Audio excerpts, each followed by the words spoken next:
Hello, guys. Welcome to the David Show. Once again, for the power of the internet, how are you today? I just want to say hello, and I know it's been a while since you've seen me, and it's been a long time. It's been a while since I've done a review on this show about WWE and a lot of things. I want to thank you for supporting the movie, the David movie. I know I got 12 views on it. I hope I get more, but I'm doing the best I can. Please don't make fun of the movie. I'm doing the best I can, guys. I'm disabled. I have a lot of problems. I'm only doing this because I want to say farewell to the David and Jason show. And, I'm only doing this because I want to have fun. Please don't make fun of me. I don't like being made fun of on this channel. It's not very nice being bullied, and I hope I don't get bullied, because I'm just acting. I'm not doing this to be made fun of. I don't have a setup like JD from New York and Salad Monster and all these guys that have these AI things. I don't have a computer. I don't have sound effects, and a lot of people make fun of me online about it, and they clown me about it. So hopefully you guys won't do that on this channel. I'm a Special Olympics athlete. I do talk about other things. I'm just being real with you. And if people make fun of the movie, I will take it down. So that's the warning. But this is about WWE, SummerSlam, the whole show, night 1, night 2, and night 1 and night 2, actually. Did I enjoy the show? Yes, I did. I enjoyed it very, very much. The whole show? Yeah. Some parts not. I did enjoy it. I'm not lying. I did enjoy the show. And I really enjoyed a lot of the matches. I enjoyed a lot of the segments and everything.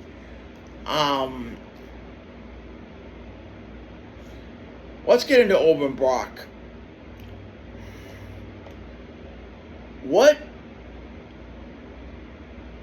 The match was good. I'm not saying that. The match was great. It was too quick for me. And here's the reason why. I didn't like the way the match ended. I liked the match. Oh, wait a minute. I did like the way the match ended. Excuse me. But what happened was they hyped the match up to be really great. Hell in the Cell. Brock and Oba 1-1. Gotta finish the story. Gotta end it. They built a lot of hype over this match that Oba had to beat Brock. Because Oba was 1, Brock was 1. And over the weeks coming up to it, everybody wanted to see the match. They thought there was going to be bloodshed. They thought there was going to be a big match. To me, it didn't impress me. It went too quick, and Oba botched the move. The thing about this match was, this was Brock's last match in WWE. And I love Oba, don't get me wrong. He's one of my favorite wrestlers right now. What pissed me off was, it was too quick. First they started the show at 6 o'clock. That's early. That's friggin' early. And then you get ads in between the damn shows. So you gotta watch ad after ad after. Hey, I'm here with Jason and my friend Jake, and we're watching the damn show, and we're watching ads after ads after ads. And I'm like, when are you gonna get with the damn show? If you clown me, clown guy, I'm gonna clown you. So you're watching ads after ads. Goddamn geek on YouTube. Ads after ads after ads. And then you get to the damn match. That's TKO for you. Boring as hell.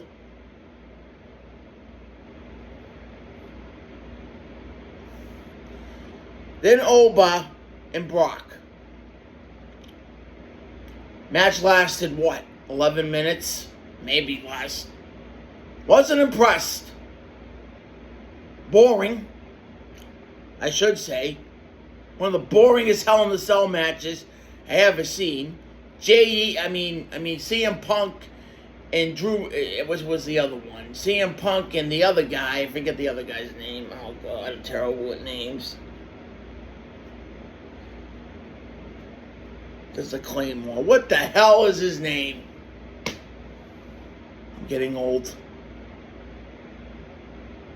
Oh my God.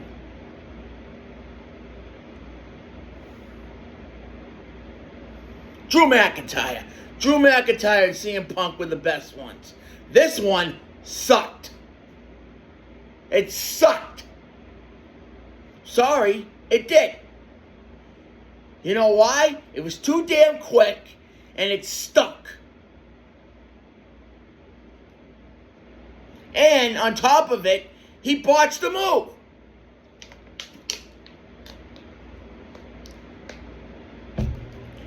The ending was good. This is the future, and this is the past. He passed the torch. I like that ending. But it stunk. And that was the main event. CM Punk and Cody were better. They went for an hour. These guys went for 11 minutes. And then you get ads before the match. And they were longer than the damn match was. Go ahead, clown guy, I'm asking you. Come on. They were longer than the damn match was.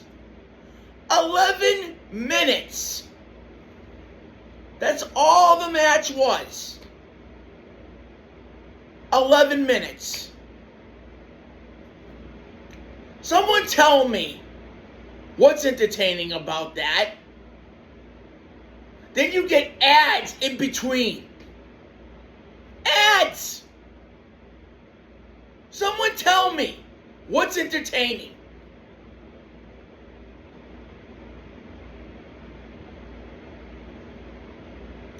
I'm waiting. No, you can't say anything because you know it's not entertaining. You get these people on YouTube saying, "Oh, the pay-per-view was so good." Yeah? Was it?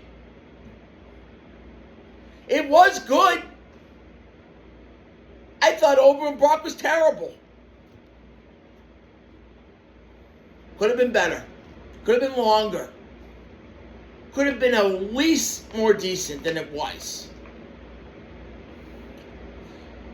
And then Oba botches the move. And Brock got pissed. He got pissed at Oba for that. But that's not... Oba's learning. He's learning. But Brock had a hell of a career. He did. And, you know, my hat's off to him. You know, I hope wherever he goes, he does good for himself. He's retired.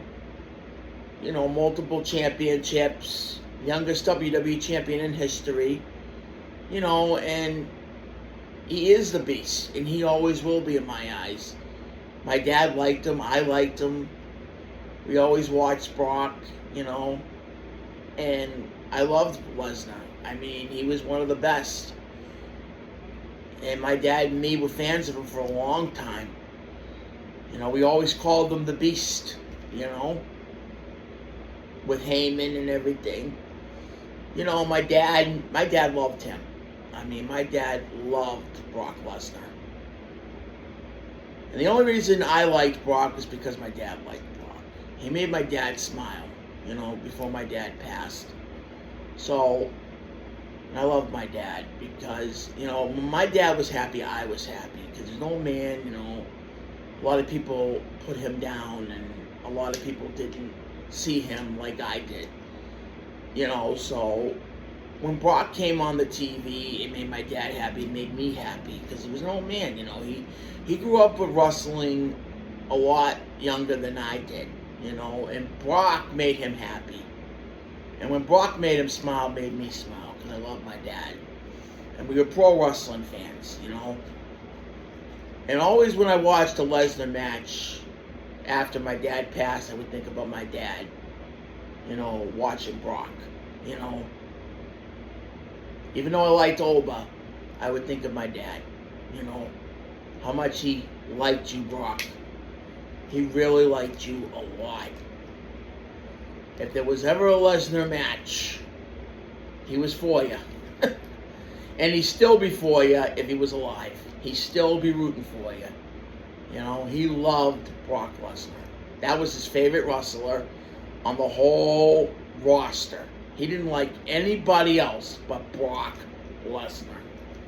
That's all he would talk about, the Beast. If anybody hurt Brock, he would call him out on it. All the time. I said, okay, Dad, we know. Yeah, but he cheated Brock. I was like, really?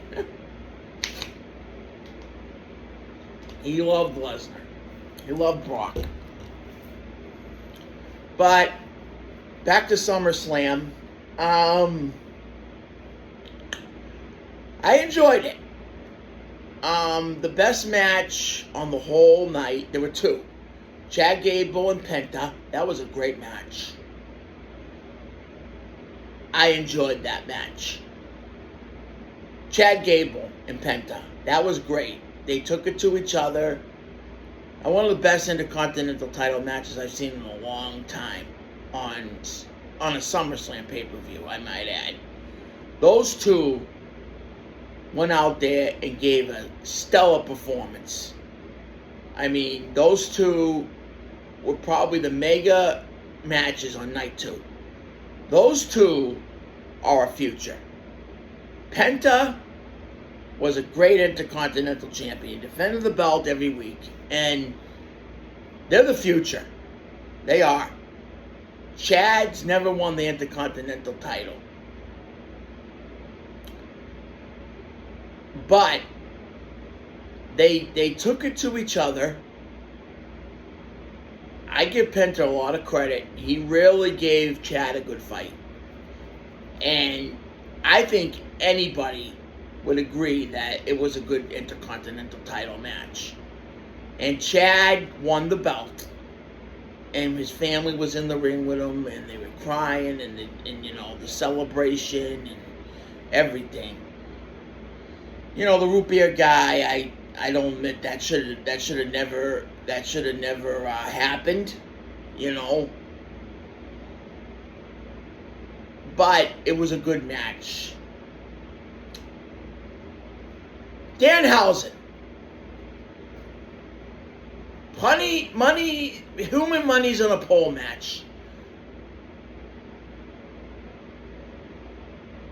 Now, a lot of people don't like Danhausen in the community. Here's what I say about Danhausen. I like Danhausen.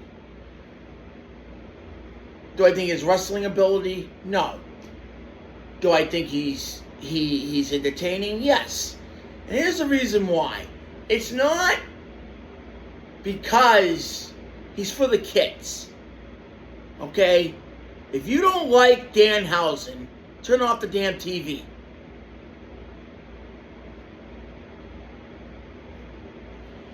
If you don't like Joe Hendry, turn off the TV. I think these guys, they have some wrestling ability. It's just they're not wrestling. They don't have a lot of wrestling moves, but they're good for the kids. That's what they're there for. They're there for the kids. And they entertain the kids. Triple H's show is PG, okay? They're there for, there's a lot of little kids that go to the shows, okay? And they have these characters like R-Truth, Danhausen, Joe Hendry. They're there for the kids. And a lot of people say this in the community. Well, he shouldn't be part of the show. That's not pro wrestling. What are you gonna do about it? What are you gonna do? You're gonna go up to Triple H and say, "Oh, I don't want a part of the show." Well, too bad. You're not selling tickets. You're not making the money.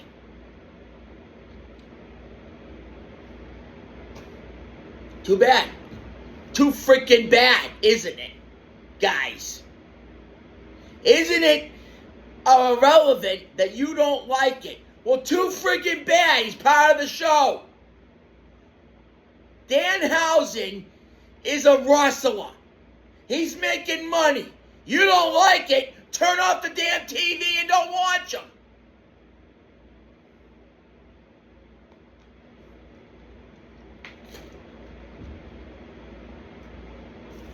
What's wrong with Danhausen? What's wrong with him? I think he's entertaining. What's wrong with Joe Henry?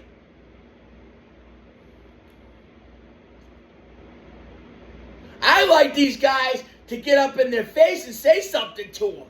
They don't have the balls to do that because they're hiding behind their AI crap. And you know what I'm talking about. Hey, BC, you call Triple H a doofus? Say it to his face.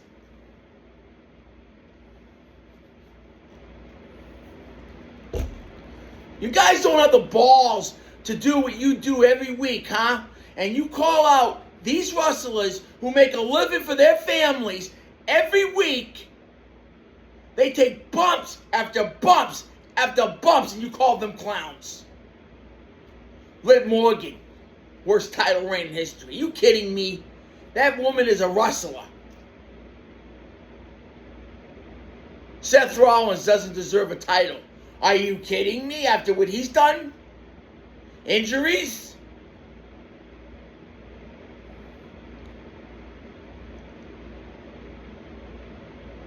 LA Knight doesn't deserve a championship? Are you freaking kidding me? He's fought his way through everything.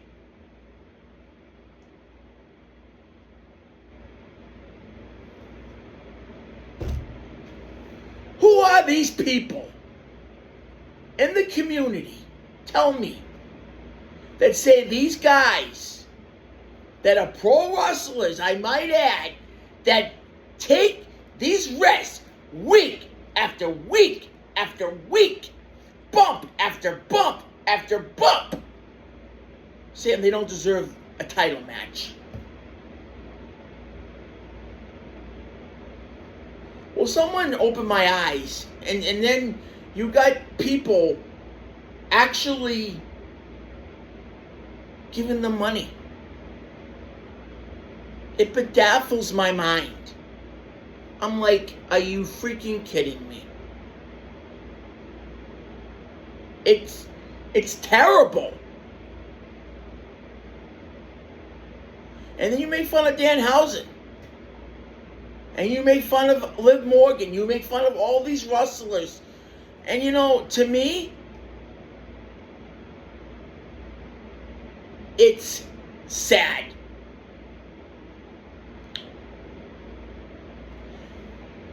But I liked the match. I enjoyed it. It wasn't my cup of tea, but it was for the kids. And that's why I enjoyed it. The kids had fun. Wasn't my cup of tea.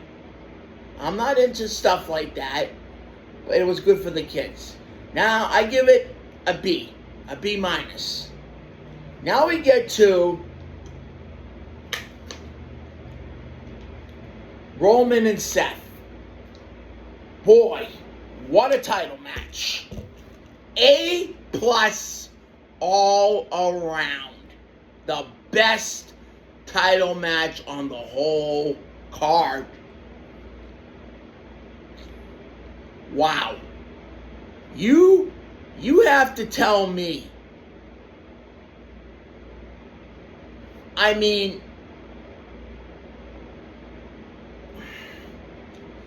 these guys, anybody could have won the match. Anybody. I mean, Triple H wrote a good title match. Good.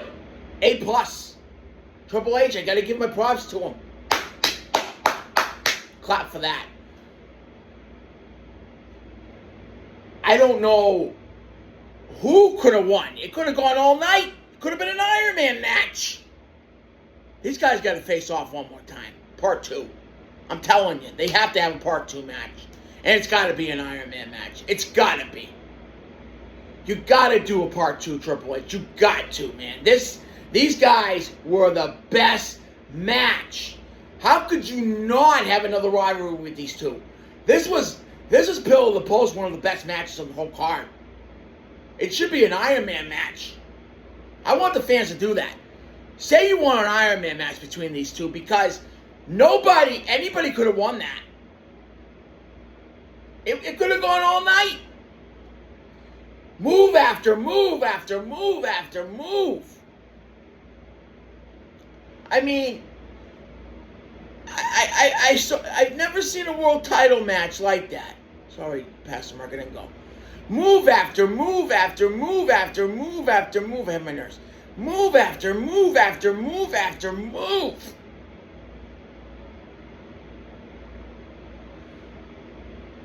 I mean, you have to be a complete meatball if you don't want an Iron Man match between those two. Anybody could have won that. They could have gone all night. I know they couldn't because SummerSlam was short. But my God, that was a good title match. That was one of the best World Heavyweight title matches. That was better than him and Punk. Way better. And everyone's putting it down. Why? Why are you putting it down? That was a good match. Oh, I don't like it. I thought it was terrible. What were you watching? Were you like this? This is JD when he watches a title match. And this is Salad Monster. I mean, give me and this is BC. That's a doofus son-in-law. That's a doofus son-in-law. All right, I'm ready for my review. Give me a break. I mean, come on.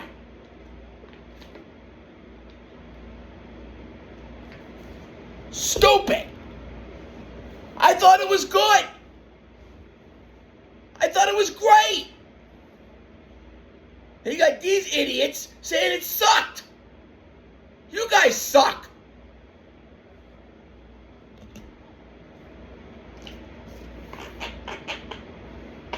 A+, Triple H.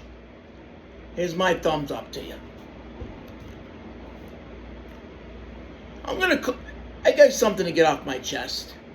And here's what I gotta say. Triple H. Everyone in the community calls him a goofball. JD, BC, and Salad Monster. Those are the 3 top idiots. I'm sorry, you call me out, call me out. I don't give a damn.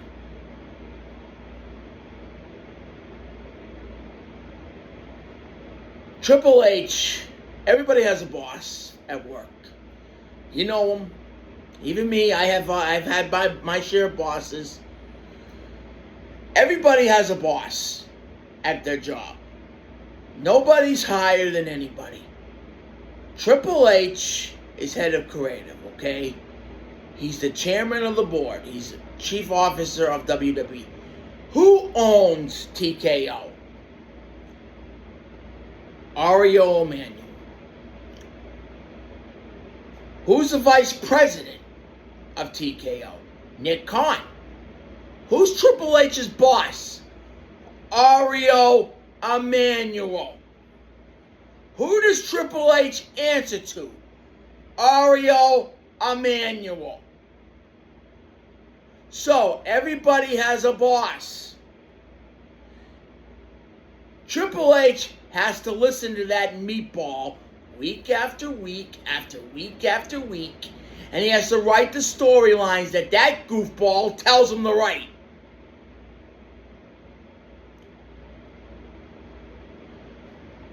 Triple H has no choice. If Triple H had a choice, do you think he would listen to that idiot? Vince McMahon sold the company to that moron who knows nothing about pro wrestling. Triple H knows a lot about pro wrestling. He was a pro wrestler. He learned pro wrestling from Vince McMahon, one of the best promoters ever in pro wrestling. Triple H knows more about wrestling than Ariel or Emmanuel will know in his little pinky. And Nick Conn.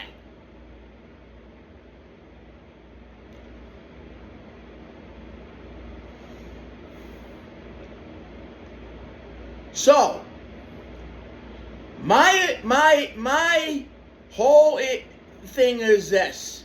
You got bosses. Those are his two bosses. Those idiots don't know nothing about pro wrestling. Nothing. And they're telling Triple H what to write, what to put on his little piece of paper.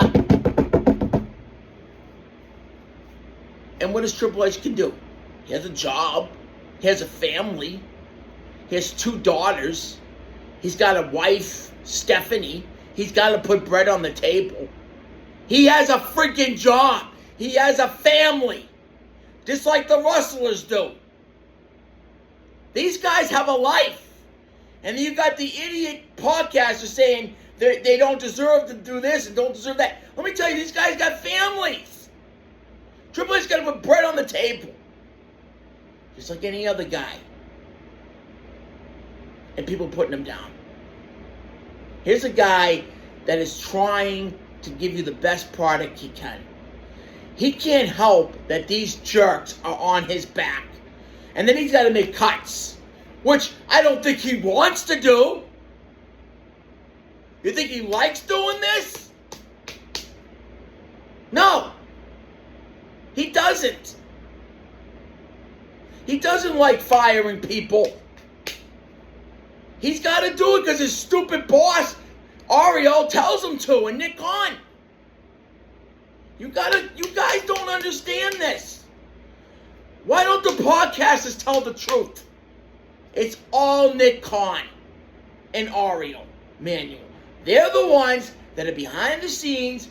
Triple H looks like he's dead. His hair is growing back. I'm surprised he hasn't had a heart attack yet. He has a heart condition. We all know that because of Vince. He's tired. I've seen him on ESPN. He looks like he's half dead.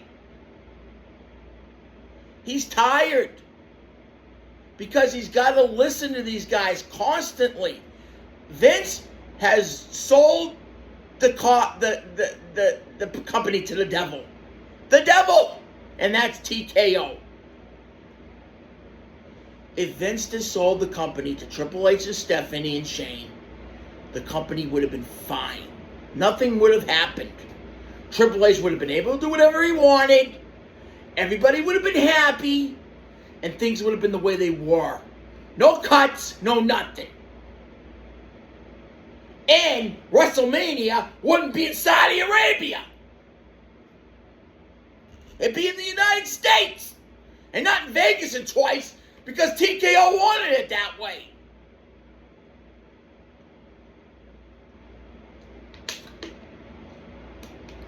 It was supposed to be in New Orleans this year. No, we go back to Vegas.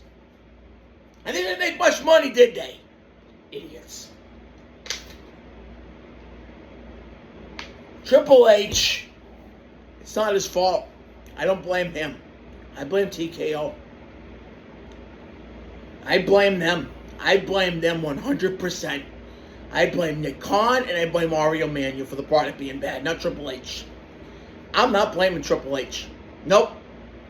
I fully blame Ariel Emmanuel and Nick Conn for the product being bad. Those two jerks for cutting the wrestlers and making the product bad. And I also blame these podcasters for putting down the talent. How dare you put down every one of these guys who make a living for this company to make us happy, the fans. How dare these podcasters do that? These wrestlers make a life, okay? They take risks in those rings every day. Oba is the future. Braun Breaker, future. Chad Gable, future.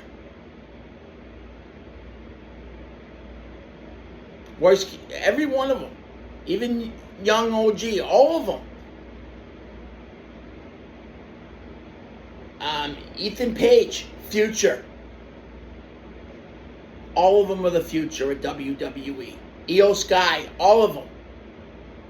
They're the future. All these talents that are coming in, they're young.